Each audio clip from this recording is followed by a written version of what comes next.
Spotify como palco da nova luta de classes. O Spotify não apenas vai reproduzir as desigualdades históricas no campo da música, como também vai reforçar e reorganizar elas, agora com base nessa arquitetura tecnológica e econômica sofisticada. Então, por trás dessa aparência de inovação, a gente vai ter aqui, na verdade, um novo regime de acumulação. Em seu canal, o youtuber Felipe Boni fala de música, especialmente de rock, a partir de conceitos teóricos como condições materiais e indústria cultural. A percepção inicial das pessoas sobre o grunge vai ser moldada por um videoclipe mais do que os anos de evolução musical que ocorreram aí na cena de Seattle. E aqui então a gente cai no fenômeno grunge no que a gente chama de indústria cultural. Os vídeos postados diariamente abordam diversos gêneros e subgêneros. Tem, por exemplo, ensaio falando da militância de esquerda de bandas como o Manic Street Preachers. E o que geralmente as pessoas falam com todo mundo que flerta com esse comunismo? Pô, vai para Cuba. E foi exatamente isso que eles fizeram. Então, em 2001, eles foram lá tocar em Cuba e eles se encontraram, inclusive, com o próprio Fidel Castro lá. Até ensaio sobre a estética do black metal. Então, a música, a estética precisavam ser verdadeiramente perigosas, precisava ser elitista, precisava ser repulsivo para punir aí os posers do mainstream. Então, nesse caso, a produção polida também vai ser o inimigo. Então, esse som cru era uma garantia de que o black metal ia permanecer no underground. O BDF Entrevista de hoje recebe Felipe Boni para uma conversa sobre a reconfiguração da indústria cultural em tempos de streaming e algoritmos e como movimentos musicais, mesmo de nicho, ajudam a entender o mundo em que vivemos. Olá, eu sou Raquel Setz, esse é o BDF Entrevista. Hoje o nosso tema é cultura. A gente vai falar de música, vai falar de metal, vai falar de movimentos dentro da música. A gente também vai falar das plataformas e como essa nova indústria cultural tem mudado o jeito de ouvir e de fazer música. E eu recebo aqui no nosso estúdio o Felipe Boni, que tem um canal muito massa no YouTube que leva o nome dele sobre todos esses temas. Obrigado. Valeu. Obrigado a você. Felipe, eu queria começar falando, antes de falar sobre o seu canal, etc., falar sobre esse novo momento, né, da indústria cultural. Eu tenho 40 anos e quando eu era adolescente, no início dos anos 2000, tinha todo um otimismo em relação à internet, né, que as bandas poderiam finalmente se libertar das gravadoras e falar diretamente com o público. Não foi o que aconteceu e a lógica da indústria cultural ficou ainda mais presente, né? Ela só se modificou. E quem está no centro disso, na questão de música, é o Spotify. Eu queria que você comentasse um pouquinho nesse modelo de negócio do Spotify, por que ele é tão predatório? Então, o que eu vejo, né? Eu acho que quando a gente analisa um sistema... Eu lembro assim, quando eu comecei lá a baixar, né, eu baixava a música lá em MP3, aí surgiu, né, o Audio Galaxy, depois teve lá o Napster e ficou tudo solto, né? As gravadoras não conseguiram acompanhar esse momento e ficou tudo solto ali, né? Um monte de música solta, todo mundo baixando e eles não conseguiam controlar aquilo e eles ficaram alguns anos sem saber o que fazer. Aí surgiu a tecnologia do Spotify, que é uma tecnologia muito interessante a partir do momento que você consegue, né, apertar um botão e aparecer uma música. Só que o que acontece? Nesse momento, muitas frentes perderam força e outras ganharam. Então teve gravadoras ali que se estabeleceram. Então Sony, Universal, Warner, elas ganharam muita força e aí eles conseguiram fazer essa parceria com o Spotify. Em relação aos artistas, eu fui uma espécie de semi-artista por um momento, e você percebe que quando você é essa pessoa que produz arte, você está ali seguindo, né, um certo limbo. Antes era uma oportunidade com a gravadora, de repente não tem mais essa oportunidade. E aí quando o Spotify se junta com as gravadoras e cria um cenário, né, novo ali de dominação, então o artista que fica ali, ele fica refém de um processo, né? Porque o que aconteceu? Se a gente pensar, tinha os estúdios eram o local onde se produzia a música. E depois de um momento, nem esse local começa a existir mais, começa a existir a coisa da IA também. O artista, ele está dando a sua base ali, né, a sua arte, para uma estrutura que no final não... como é que eu vou explicar isso? Não, a sua própria arte, o seu próprio processo de trabalho, o seu legado, ele vira um refém ali, né, da gravadora que tem a sua base e vai continuar produzindo música. Então eu vejo que os artistas estão numa posição muito ruim quando você pensa que as gravadoras se juntaram, elas estão se privilegiando, criando cada vez mais, ali, né, suas estruturas. A tela do Spotify tem só poucos lugares para você ver, né, um artista ali. É uma vitrine muito pequena se você parar para pensar. Então, se você é um artista pequeno, você não tem muita chance nesse processo. E tem a questão do pagamento também, né? Porque, por exemplo, mesmo que você seja uma pessoa que só ouve música experimental de nicho, aqueles R$ 30 que você paga para o Spotify não vão necessariamente para os artistas que você ouve, né? Tem toda Não. uma distribuição bem... Exato. Tem o modelo do Spotify é um modelo simplificado que eles chamam de prorata. Eles poderiam ter um modelo Procentric em que é assim, né? Eu pago lá meus R$ 30 por mês, meus R$ 15 por mês, e se eu escutei 2 artistas, esse dinheiro, na minha opinião, deveria para esses 2 artistas, né? Mas o que acontece é que vai tudo para um bolo, e aí se tem, sei lá, 2.000 fãs da Taylor Swift ouvindo música em loop, esse dinheiro vai para eles ali. E é claro que as gravadoras também têm um interesse em manter, né, aquele artista ali produzindo, né, gerando visualizações ali e tudo mais, porque para eles é muito mais benéfico, porque eles detêm ali parte das ações também das empresas, né? Então acho que isso é um grande problema. Agora, se fosse o modelo Procentric, na minha opinião, seria muito mais interessante, onde, né, você ouviu 2 artistas, então o seu artista recebe ali, né, proporcionalmente. E todos, né, os modelos econômicos que regem o campo das artes, eles acabam influenciando a própria maneira de se consumir arte e de se fazer arte. Então você citou a Taylor Swift, ela tem uma questão que é regravar os próprios discos, né? Sim. Conta um pouquinho como que essa nova configuração da indústria cultural muda o jeito como a gente ouve música e o jeito como os artistas produzem essa música.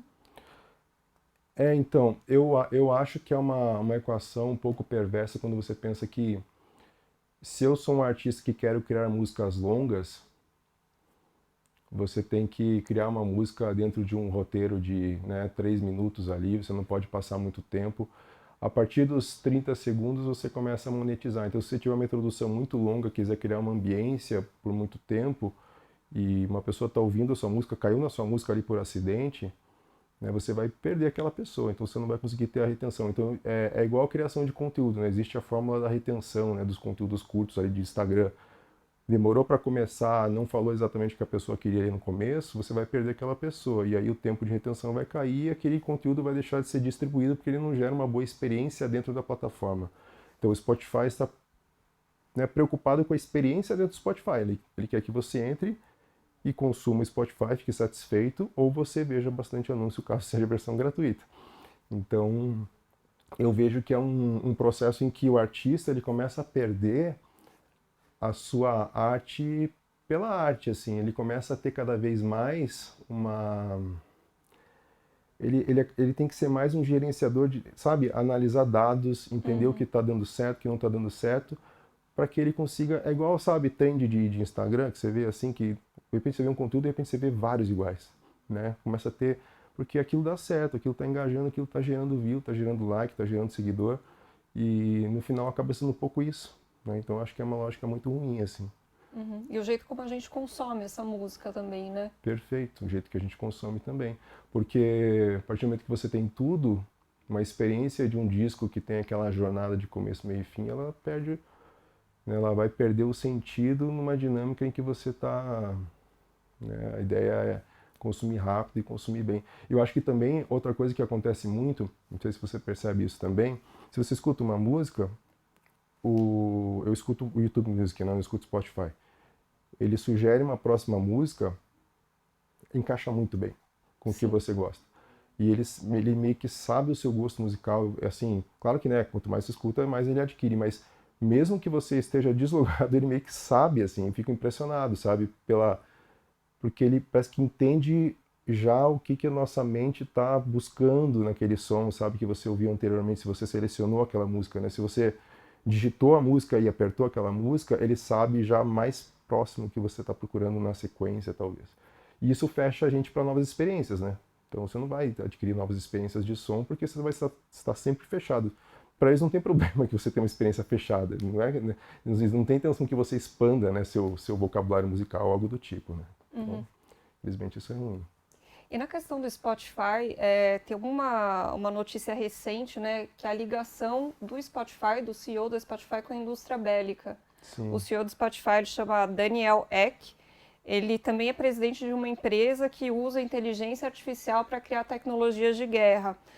O MUBI também entrou numa polêmica recentemente. O MUBI é uma plataforma de cinema, né, de filmes, mais filme de arte, filmes independentes. E teve uma empresa de capital de risco que fez um aporte de investimento muito grande para o MUBI, e essa mesma empresa fez um aporte de investimento para uma empresa israelense que cria tecnologia que está sendo usada no genocídio em Gaza. Eu não me lembro, tá? Eu posso estar errada, mas eu não me lembro assim de ter visto isso antes. Da indústria do entretenimento, um CEO de uma indústria de entretenimento está ali também ser CEO de uma indústria bélica. Isso é algo novo ou já existia? Então, essa do Daniel Ek eu fiquei sabendo na pesquisa do vídeo do Spotify, eu já tinha ouvido falar, né, do negócio lá dos mísseis lá e tudo mais, de drone, na verdade. E quando eu vi essa notícia, eu vi que é uma empresa de investimento, acho que é a prima matéria que ele tem, que ele investiu 600 milhões de euros nessa tecnologia.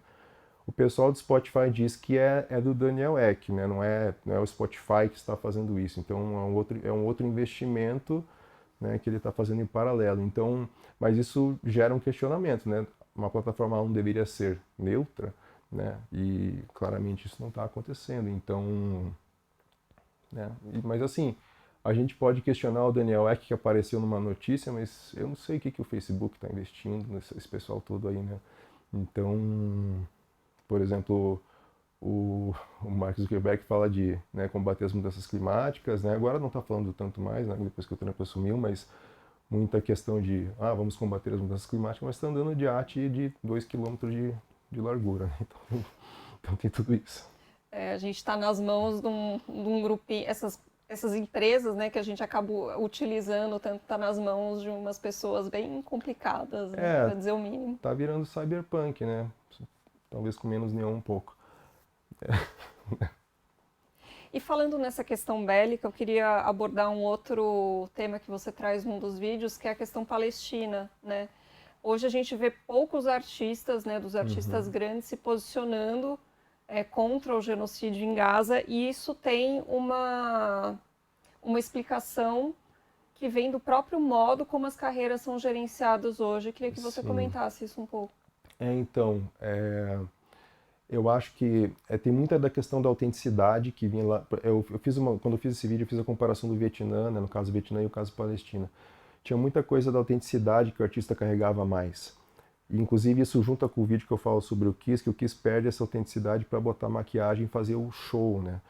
Então, essa autenticidade, ela fazia muita parte ali do artista e, ao mesmo tempo, não tinha, assim, não é que era um mundo cor-de-rosa ali, né, um mundo arco-íris maravilhoso, mas se tinha repreensão ali, né, das gravadoras ou de outras entidades, ela não conseguia pegar o artista por completo. E hoje é muito mais tecnológico, é muito mais fácil você, né, diminuir o alcance de uma pessoa através dos algoritmos. Então, por exemplo, hoje a gente tem muito daqueles contratos 360, né? Porque hoje a música vendida no disco não dá tanto dinheiro, então você tem que pensar 360 o artista como um produto completo. Então o artista também virou esse produto, né? Então ele não é mais aquela pessoa com aquela voz e aquela autenticidade da arte, da criação da música, né? Às vezes o artista nem cria letra, nem faz, né? Às vezes está ali mais para cumprir um papel estético ali, né? Mas esse contrato 360, quando você para para pensar, você tem o quê? Você tem streaming, você tem turnê, você tem venda de merchandising, você tem licenciamento para filme da Apple, por exemplo.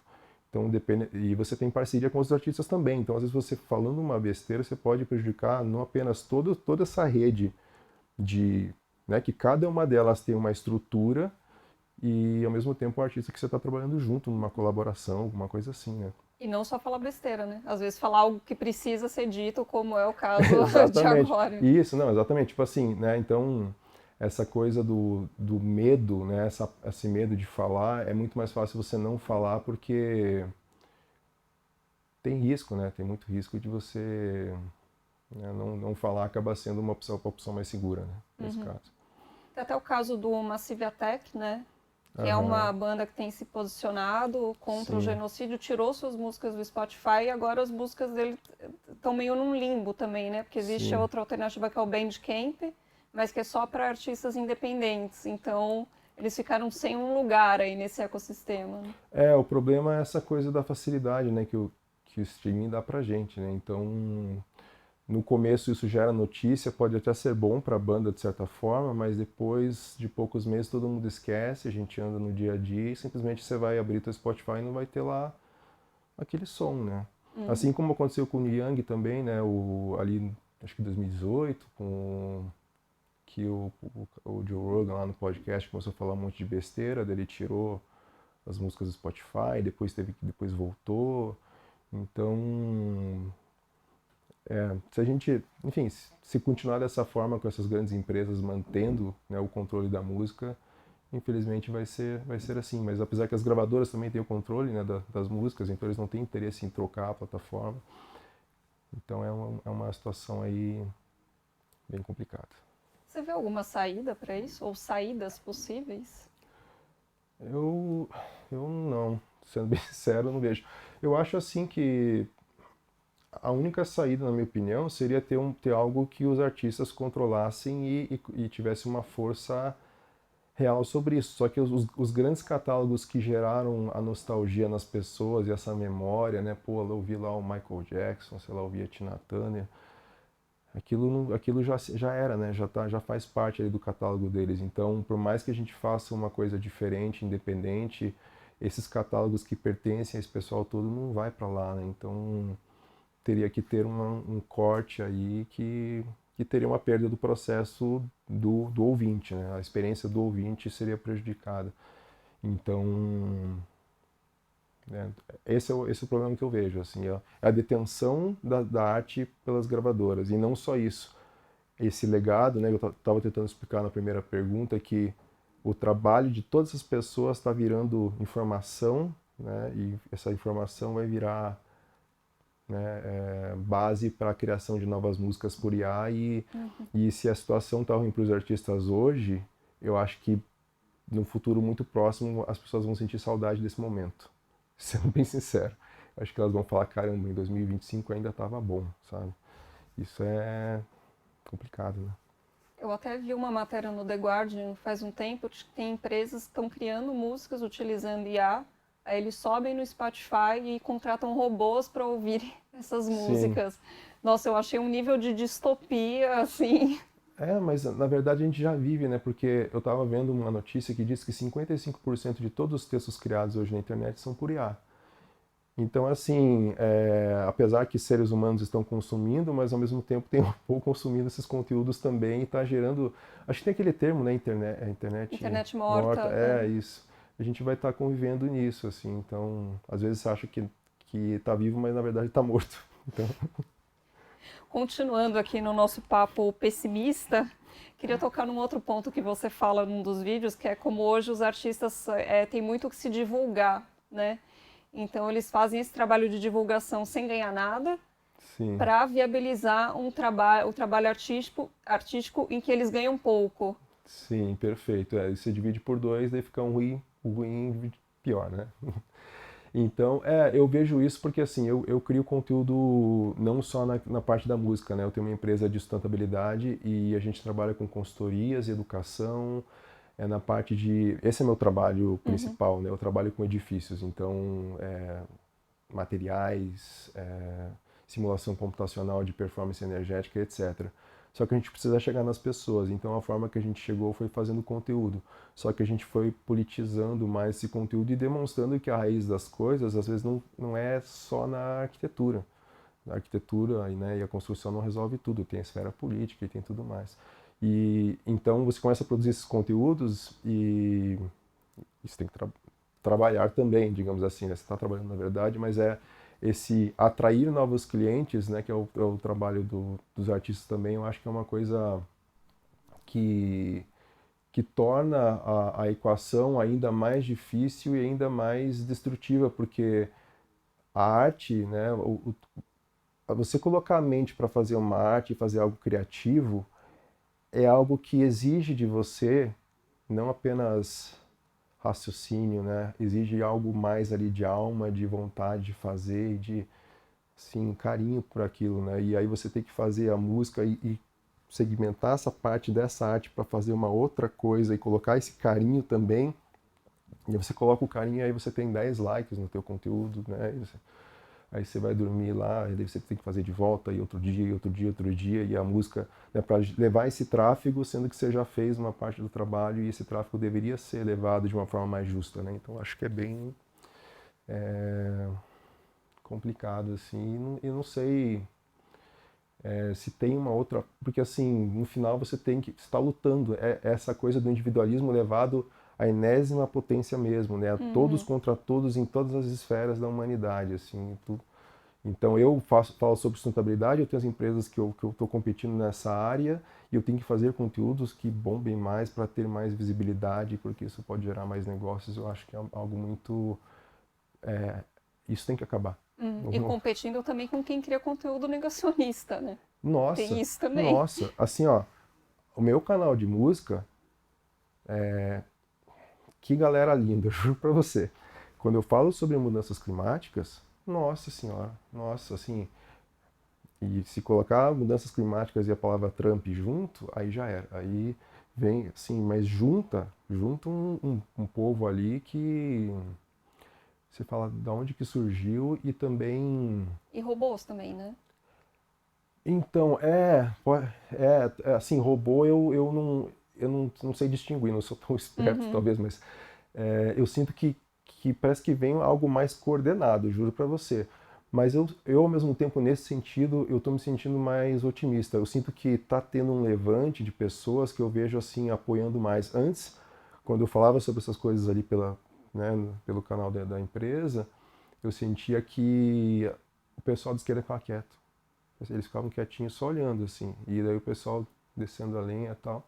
Agora não, agora eu vejo um monte de gente falando e menos pessoas ali conseguindo ter voz, assim, sabe? Tá tendo um mecanismo de autodefesa na própria plataforma ali, porque você tem que juntar também as pessoas que acreditam naquilo que você acredita, né? E o canal de música, ele é bem recente, né? Como que surgiu essa ideia de falar sobre música, fazer esses ensaios no YouTube? Então, eu tenho essa empresa e, né, eu sempre tive a ideia de fazer um canal para falar de algo que eu quisesse falar, assim, sabe? Para poder falar uns palavrão de vez em quando, para poder me expressar mesmo, assim. E na empresa, eu me expresso bastante também, mas eu sentia que eu não chegava em certos lugares que eu gostaria de chegar. Eu queria ter um campo mais livre para atuar. Então o canal de música veio, eu tive essa ideia 2 anos atrás, eu comecei a falar para um pessoal que eu queria montar um canal e tal, e de música para falar. Mas ao mesmo tempo eu pensava, ai cara, mas ninguém vai assistir nada, eu vou lá fazer. E daí eu comecei a fazer uma sexta-feira o primeiro vídeo. Fiz o primeiro vídeo sobre. Eu fiz uma análise do Kurt Cobain com as drogas que ele usava e ao mesmo tempo como a guerra ali dos opioides nos Estados Unidos foi se intensificando a partir daquele momento. Assim. Então eu tive essa ideia de unir dois temas. Eu estava ouvindo um podcast do João Carvalho, do Hora Boa, lá, o podcast dele. Ele estava falando sobre os opioides dos Estados Unidos. Eu falei, cara, dá para juntar esses dois temas aqui. Daí eu fiz. Daí eu falei, olha que legal. Eu queria falar. Eu tinha um mapa mental gigantesco sobre os Ramones, assim, mas gigantesco, assim, nem usei ele inteiro até hoje. E eu queria fazer um episódio de 4 horas, assim, só para falar sobre Ramones. Daí eu peguei um pedacinho e falei, dá para falar sobre essa questão do soft power dos Estados Unidos, que eles tentam fazer propaganda de certas coisas e ao mesmo tempo não, o que eles não tinham a intenção de levar para outros lugares acaba indo, e os Ramones foi parte disso. Então eu juntei esses dois temas e aí deu certo. Então, daí esse segundo vídeo bastante gente já viu, assim, deu 10 mil views já. Eu falei, pô, tem alguma coisa diferente aqui, porque quando eu falo sobre sustentabilidade, eu parece que eu estou falando mais sozinho, sabe? Eu estou 9 anos nessa empresa falando sobre esse tema, e quando eu falo sobre música, eu entendi, olha que interessante, né? Um tema popular que você chama as pessoas por um tema. Então, por exemplo, um Ramones, né? Eu falo assim, Ramones. Isso sempre me interessou, Joey versus Johnny, né? Johnny era progressista, né? Não é de esquerda, porque nos Estados Unidos não tem muito, e tem o Johnny que é de direita. Então, essa dicotomia eu acho que é muito interessante, nessa um contra o outro ali, porque quando eu falo assim, vídeo sobre o Ramones, e entra todo mundo lá para ver, as pessoas entram, pessoas acreditam em certas facetas do mundo, e a gente consegue mostrar para as pessoas, pela realidade material, do estudo da realidade material, que algo que elas não imaginavam que era. E eu acho que isso tem uma força muito grande, sabe? De trazer assim, pô, eu pego e falo lá do Ghost. Pô, Ghost é de esquerda ou de direita? Eu não sei, sabe? Ninguém sabe, assim. Mas a gente consegue demonstrar processos que acontecem na humanidade que no final do vídeo eu acho que as pessoas pensam, pô, eu não tinha pensado nisso. Olha que interessante o processo do capitalismo tardio. Eu não sabia que era capitalismo tardio, de repente eu tô sabendo agora, né? Legal. Então, acho que é uma experiência. Você dá uma desculpa para a pessoa entrar no teu vídeo e depois ela vai assistir, vai ter uma experiência que ela vai ficar grata ali, e ao mesmo tempo não vai ser aquela coisa de ficar aprende isso aqui, entende isso aqui, né? Acho que é legal, assim, um serviço interessante. Acho que é bem boca de funil de um processo, sabe? Assim, eu me sinto que assim, ter os caras, né, os deep conhecimento, eu sou o cara mais levinho ali que vai, né, trazer as pessoas, acho que é legal. Cara, e eu gostei muito, assim, do seu canal, vi vários vídeos já, dessa coisa de pegar as condições materiais mesmo, né? Entender que a música, uma banda, um movimento musical, ele não surge do nada pela Sim, cabeça genial de uma pessoa. Existe todo um contexto social, político, econômico que leva a isso, né? exatamente. É maravilhoso assim, esse processo. Para mim é maravilhoso. É porque é muito estudo, né? Cada vídeo tem o seu próprio estudo, né? Eu não sou um grande conhecedor. Eu aprendo ali fazendo. Então, quando você olha a história e você vê os processos e como as coisas acontecem, por exemplo, vai ser um filme agora, um vídeo do Kurt Cobain e o feminismo. E aí quando você olha a história dele lá em Seattle, ele era um cara magro, pequeno, naquela cidade de lenhador, que era uma cidade pequena, ali Aberdeen, que era, né, foi sendo corroída ali, e ele tinha essa coisa contra o macho man ali, né, dos lenhadores. E aí ele tinha essas ideias. Mas depois ele vai para Olímpia e conhece as meninas ali do Riot Girl, né? Ali o pessoal ali, a Toby Vale, a Kathleen Hanna, aquele pessoal, que dá para ele uma estruturação do que é um feminismo, e ele começa a se entender dentro de algo que ele já acreditava. Então eu acho que o estudo, para mim, está sendo um pouco disso assim também, sabe? Você vai estudando cada vez mais e você vai percebendo que aquelas coisas que você acreditava, que você sentia que estava de errado no mundo, aquilo, sabe, se engloba numa forma e você fala, cara, isso faz muito sentido. Eu sempre senti isso, mas eu não conseguia me expressar, e agora eu entendo por que que era assim. Então, eu acho que o que mais aprende nos vídeos sou eu ali. Ah, a gente aprende um tanto também.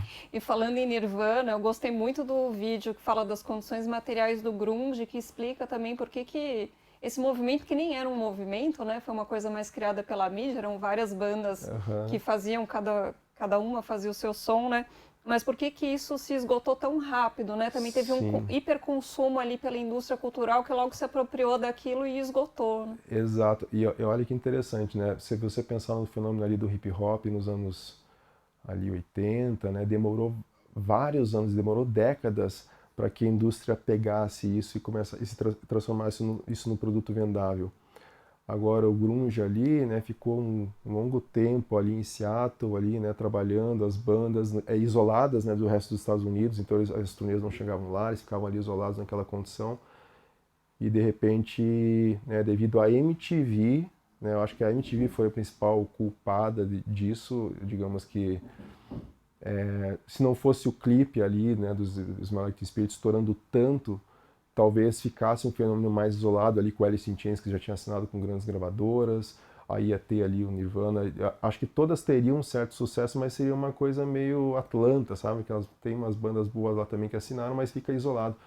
Eles empacotaram aquilo, né, numa coisa só, assim, foi um fenômeno muito grande e eu vejo como o último grande fenômeno o K-pop, né? Só que é de uma forma completamente diferente, né? São grandes empresas que montam grupos e se você for olhar o processo, um dos vídeos que eu mais gosto, inclusive, do canal é o vídeo que eu fiz sobre K-pop. Eu acho que eu sou uma certa autoridade nisso. Esse eu não vi ainda, mas vou assistir. É muito legal porque você percebe o processo brutal que eles sofreram na Coreia do Sul e que se transforma numa indústria cultural também que é um processo de indústria mesmo, que as crianças são ensinadas desde pequena a dançar, a se desenvolver, a serem grandes artistas, né? Não é um processo orgânico que acontece. E no final que se tornou um grande movimento ali com vários grupos, que um fez sucesso, outro fez sucesso, e hoje elas estão aí detonando, né? Então é bem interessante ver que hoje não tem mais muito... o K-pop foi o último que surgiu porque, né, várias indústrias se reuniram, mas é difícil ter algo orgânico que possa acontecer hoje em dia, porque não tem tempo. Assim, se uma coisa fizer sucesso, já sobe ali na internet, né, e não tem movimentos locais hoje. A análise final que eu vi, que eu cheguei, é que não é possível hoje ter culturas locais que floresçam assim como o Seattle foi, assim. E que tenha um tempo, né, para se De desenvolver antes de ser maturação. absorvido. De maturação. Hoje é muito, eu quero fazer uma música aqui, eu nem vou tocar ao vivo, né? Então é muito cortar etapa, né? Eu já quero ser famoso antes de tocar uma vez ao vivo. É muito doido isso, né? Eu sei que a história não é feita de si, mas eu sou eu gosto muito de grunge, eu sou muito fã de Nirvana mesmo, assim. E às vezes eu me pego pensando, será que se não tivesse tido esse sucesso tão estrondoso, que acabou sendo uma coisa super predatória, a banda não teria, né, continuado, não teria tido esse fim tão trágico que teve, né? Sim, eu acho que o Kurt Cobain ele parecia ser uma pessoa bem inquieta em relação à criatividade. Eu acho que talvez o Nirvana não existisse ali por muito mais tempo, mas tinha aquelas ideias dele fazer música com o Michael Stipe lá do R.E.M., né? Tinha umas coisas bem legais nesse sentido. Eu acho que teria sido um mundo diferente aí. Apesar que ele sempre teve muito apego com as drogas também, né? O Kurt Cobain, Sim, então não isso... dá pra romantizar tanto. Que ia dar tudo certo. Eu fiz uma análise legal do Sepultura versus... Não é Sepultura versus Metallica, mas existe uma teoria se o Sepultura poderia ser tão grande igual o Metallica. Daí eu faço análise material e fica muito claro que no final, a nível financeiro, nunca seria assim. Porque tem toda a indústria cultural dos Estados Unidos que é muito pesada, né, em relação a isso. Mas a nível cultural, acho que o Sepultura poderia ter sido muito maior nesse si. Enfim. E você também fez alguns vídeos sobre aí um subgênero super de nicho que é o black metal, né? Me Sim. fala um pouquinho do seu interesse pelo black metal. Eu gostei bastante porque muita gente vai falar sobre black metal, vai direto nas histórias mais escabrosas ali que aconteceram. Sim. Mas você fala de estética, também fala que não é toda banda de black metal que tem ligação com o nazismo. Sim. Conta um pouquinho disso. Então, eu peguei esse tema porque eu acho que a gente consegue mostrar cenas diferentes de um capítulo que talvez as pessoas acham que tá fechado, né? E né, o black metal tem esse problema muito grande que é a questão da misantropia, né? Então, assim, a misantropia é basicamente, né, odiar todos os seres humanos. E você odiar todos os seres humanos e direcionar um tipo de ser, para odiar só um tipo de ser humano, fica muito fácil. É muito mais fácil do que, né, quem não odeia ninguém odiar alguém. Então, eu acho que esse é um dos grandes problemas do conceito, né, do black metal. E também tem essa questão do... Não dá para chamar de anticolonialista, que eu acho que é meio pesado, mas... teve o cristianismo na Noruega ali nos anos 90, né? Antes, ali, desde os anos 1000. E ali nos anos 90 eles tiveram essa ideia de tirar ali o cristianismo e ter esse paganismo ali, né? Então, não ter essa... Então, essa questão contra o cristianismo começa a gerar ali uma certa... Né, você fica, tira o cristianismo, de repente algumas pessoas começam a odiar tudo ali, e aí começa a gerar esses subgêneros, né? Então tem o NSBM lá, que é o National Socialist Black Metal, que daí tem umas bandas mais, né, desse lado ruim da coisa mesmo, né, os caras, os doidinhos de bairro lá. Abertamente nazistas. Né? Abertamente, com, né, com todos os seus problemas aí. Mas também a teoria que eu levanto no vídeo e que eu consegui comprovar, assim, numericamente, é que esses são os poucos, mas eles são muito barulhentos. Então, e aí quando você vê o outro lado e você vê as bandas que são contra isso, eles usam isso como esse anticolonialismo também. Por exemplo, tem muita banda da América Latina, que eu acho que é uma das coisas que eu mais fiquei feliz de quando eu fui fazendo o vídeo, assim, que eu conheci algumas e eu fui descobrindo outras durante o percurso, eu comecei a meio que ficar, sabe, meio que emocionado, assim, pô, cara, eu acho que eu vou conseguir passar um conceito massa pro pessoal aqui que eles não faziam ideia. E então eu começo a mostrar, né, todo esse movimento de bandas ali pegando o black metal e colocando essa questão do indígena ali também, né, e de trazer, né, toda a parte como é que chama, dessa, dessa ancestralidade, trazer de volta a ancestralidade de cada povo que foi ali, né, subjugada, né, em certos momentos. Então acho que isso é muito legal, assim, que eu consegui demonstrar um pouco para as pessoas, assim. Então, porque os gêneros eles ficam, né? Os gêneros musicais eles têm essa coisa, né? Porque a gente às vezes se emociona com uma música e não é pela letra, né? É pelo som ali, pô, gostei do som e tal. E depois você começa a, né, ser levado às vezes por certos momentos, né? Às vezes não tá muito bem na vida, tal, começa a odiar o que não deveria ser odiado, né? Então, eu vejo que o o black metal é um gênero interessante nesse quesito, assim, que tem essa coisa da parte psicológica também, né? Tem um outro gênero agora que saiu um vídeo hoje que eu falo sobre a parte mais depressiva, porque o black metal ele é contra o cristianismo para fora, mas também tem o lado de dentro, né? Você olhar para dentro, então tem um gênero todo voltado para isso também. E se você olhar no começo dos vídeos, eu mostro uma tabelinha lá, tem tanto gênero que eu falo, nossa, eu nunca imaginei que isso aqui existia, assim, é tanta coisa que o pessoal inventa, o pessoal é bem criativo. Sim. Bom, indo do black metal até o K-pop, com vídeos, acho que são diários ou quase diários, é uma produção meio insana, né, de conteúdo. Não, isso não vai continuar, é impossível, impossível, porque eu trabalho também. Se você olhar meus vídeos, vou contar um segredo aqui, se olhar na janela, você vai ver que começa escuro e termina de dia, eu começo bem cedo, a primeira coisa que eu faço, porque eu já termino e já vou pro trabalho, eu monto os roteiros antes, né, e daí eu gravo bem cedinho de manhã, que eu tenho filho, né, às vezes meu filho aparece nos vídeos lá, no fundo, e então isso vai ter que reduzir, não tem jeito. Mas eu tô bem, tem muito tempo para fazer, nossa, agora comecei com umas 3 ideias, agora tem umas 50 lá para gravar. Dá pra já dizer alguma que vem por aí? Ah, tem sobre. Tem um outro sobre extremismo na música, vai ter sobre jazz. O jazz que vai sair amanhã é o vídeo mais bonito que eu já fiz. É o vídeo mais bonito que eu já fiz. Porque mostra como toda a criação ali né, da comunidade negra dos Estados Unidos junto com a África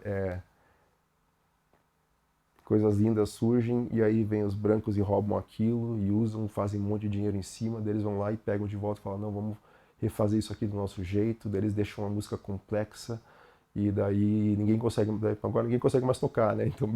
Então e eles vão reformulando, né, como é que eu digo, essa identidade, né? Essa luta pela identidade, assim, eu fiquei muito feliz de fazer esse vídeo, foi muito, muito legal mesmo. Então é uma descoberta, assim, quando você vai também desenvolvendo, você vai descobrindo muita coisa legal, né? Uhum.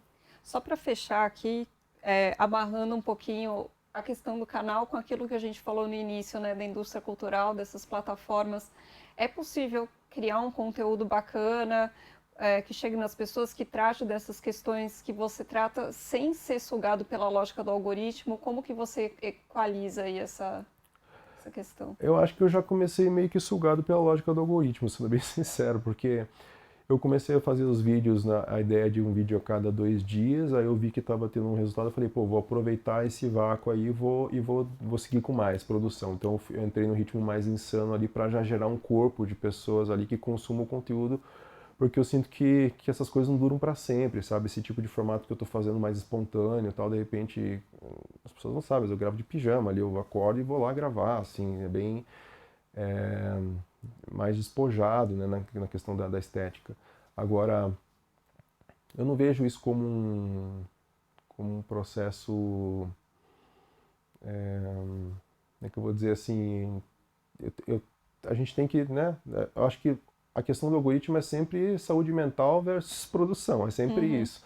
Dá para fazer 10 vídeos por dia? Dá, né, mas a plataforma não vai tolerar eu subindo 10 vídeos por dia, provavelmente, e eu não conseguiria produzir, né? Então eu já estou produzindo um ritmo que eu considero muito bom em relação ao tempo dos vídeos que eu faço. Eu acho que não é possível manter isso por muito mais tempo, mas ao mesmo tempo eu acho que eu já consegui um corpo legal de pessoas aí para ver, eu já fico feliz ali, então para mim tá ótimo, né? Então é isso. Eu estou empolgado, então eu sou meio assim também, eu me empolgo no começo, daqui a 3 meses já nem estou mais fazendo. Tem um pouco disso, sabe? Então aproveitar o momento, né? Mas a questão de você ser sugado é uma coisa que, se você deixar, você é, né? Infelizmente é essa a lógica hoje, assim. E o algoritmo quer que você supra ele cada vez mais ali de conteúdo, né? Então... Fica aí uma conta que ainda não fechou, né? Para quem produz conteúdo. A conta não fecha. Na verdade, assim, eu acho que a conta do produtor de conteúdo ela só começa a fechar quando você cria outros negócios por trás, né? Então, assim, você tem... É uma porta de entrada, né? Eu vou ter um negócio por trás disso, um canal de música, é mais difícil, né? Tipo, eu vou vender caneca, vou vender camiseta. Eu tive umas ideias de camiseta lá, só que eu não vou poder lançar porque eu posso ser processado. Então, então, enfim. Fica só o conteúdo dos vídeos, que tá bem legal, inclusive, parabéns pelo canal. É isso aí. Felipe, obrigada pela sua participação aqui no BDF Entrevista. Viu? Valeu, obrigado a você. E esse foi o BDF Entrevista, tem episódio novo de segunda a sexta-feira, dá para ver no YouTube do Brasil de Fato, também na Rede TVT, e também dá para ouvir nos serviços de streaming e na Rádio Brasil de Fato 98.9. Até a próxima, tchau!